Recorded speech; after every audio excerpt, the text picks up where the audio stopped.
Love often arrives with promises. Motherhood arrives with responsibility. But sometimes, a woman is asked to prove her worth by choosing between the two. This is not a story of bitterness. It is a story of growth, clarity, and the courage to stand firm when love is tested. This is the story of Naledi. My name is Naledi, a 32-year-old woman living in Johannesburg, South Africa. I am a mother to a gentle, curious 3-year-old child who has become the center of my world. Motherhood reshaped my life, not without challenges, but with purpose. After a difficult past relationship, I did not think love would find me again so soon. Then I met Thomas, a 38-year-old South African man originally from the Eastern Cape, now living and working abroad.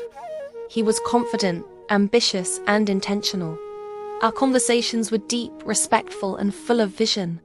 He spoke about marriage, stability, and building a meaningful future.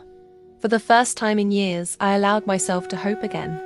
As our relationship grew, Thomas spoke about returning home to formally begin marriage discussions. I imagined a blended family rooted in understanding, a home where my child would grow feeling safe and loved. Everything felt aligned until it wasn't.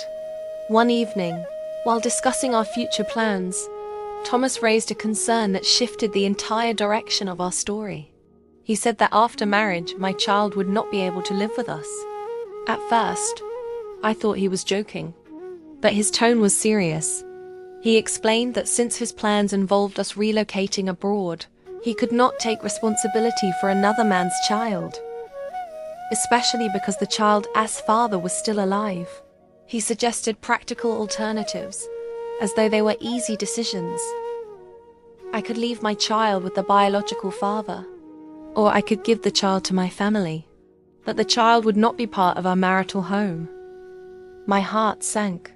I calmly explained that I was not asking him to replace my child's father. The father is alive and financially supportive. However, his lifestyle involves constant travel, and his family does not accept me or the child due to cultural and tribal differences. I told Thomas something simple but powerful.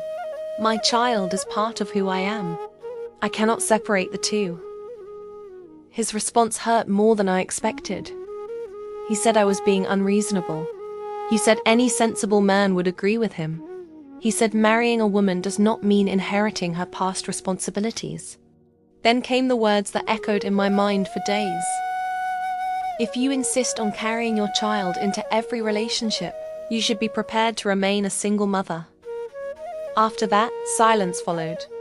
2 days of no calls. 2 nights of heavy thoughts. During those days, I watched my child laugh, sleep, and play, unaware that their place in my life was being questioned. I asked myself difficult questions. If I accept this, what kind of mother do I become? If my child is excluded now, how will they be treated later? What happens when we have children together? Will my child always feel like an outsider? I realized something painful but important. A man who asks you to set aside your child today may ask you to silence your voice tomorrow. When Thomas and I finally spoke again, I did not raise my voice. I did not accuse. I simply spoke my truth.